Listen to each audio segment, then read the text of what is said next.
বিসমিল্লাহির রহমানির রহিম। প্রিয় এলাকাবাসী, আসসালামু আলাইকুম। কেমন আছেন? এই যে এখানে এতক্ষণ কি করলাম জানেন? কি করলাম বলেন তো? আপনাদের বগুড়াবাসী, বিশেষ করে বগুড়া শহরের মানুষের বহুদিনের একটি আশা ছিল, বহুদিনের একটি প্রত্যাশা ছিল যে বগুড়া শহরটি একটি সিটি কর্পোরেশন হবে। আমরা 2001 সাল থেকে এটির কাজ শুরু করছিলাম।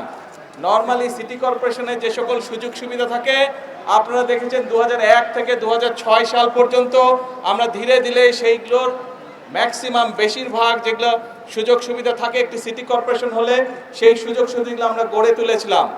এখনো কিছু কাজ বাকি আছে, তবে আমরা এটি আজকে আনুষ্ঠানিকভাবে ইনশাল্লাহ সিটি কর্পোরেশন হিসাবে আমরা আনুষ্ঠানিক যাত্রা আজকে শুরু হলো বগুড়া শহরে। আপনারা যারা বগুড়া শহরের অধিবাসী, আপনারা খুশি? আরে শুনতে পাই না, জোরে বলেন খুশি।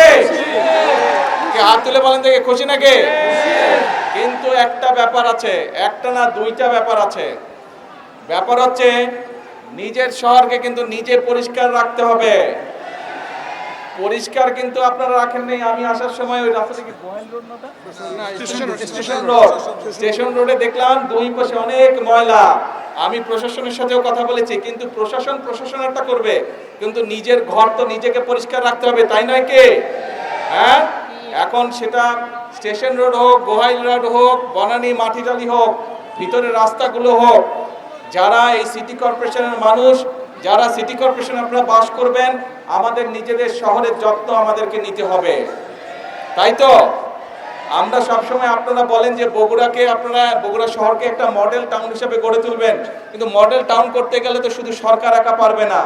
এলাকার মানুষ, শহরের মানুষ যদি চেষ্টা না করে, শহরের মানুষ যদি একসাথে কাজ না করে, তাহলে তো সম্ভব না রে ভাই। আপনারা এখানে অনেকে ছোট ছিলেন, দেখেন নাই, আজ বড় হয়েছেন, কিন্তু মুরব্বী যারা আছে তাদেরকে জিজ্ঞেস করবেন 1 থেকে 6 পর্যন্ত আমরা কিভাবে মোটামুটিভাবে শহরে বহু কাজ করেছিলাম। সেই পানি আটকে যেত, সেইগুলোর কাছ থেকে শুরু করে, ড্রেনের কাছ থেকে শুরু করে, বিভিন্ন রাস্তাঘাটের কাছ থেকে শুরু করে, ওই যে ইয়েটা কি জানি, ওই যে নাইট্রো থাকতো, ফুলবাড়ির ওইদিকে যে ভিতরে রাস্তাঘাটগুলো ছিল, সেই রাস্তাঘাটগুলোকে ঠিক করা সহ, ড্রেনেজ ঠিক করা সহ বিভিন্ন কাজগুলো আমরা করেছি। এই দুই পাশে করতর, ওই পাশে যে ব্রিজগুলো ছিল, আগে ছিল একটা ব্রিজ, আপনাদের এই বিএনপি সরকারে কিন্তু 6টা না এক্সট্রা আরো 6টা ব্রিজ আমরা তৈরি করেছিলাম।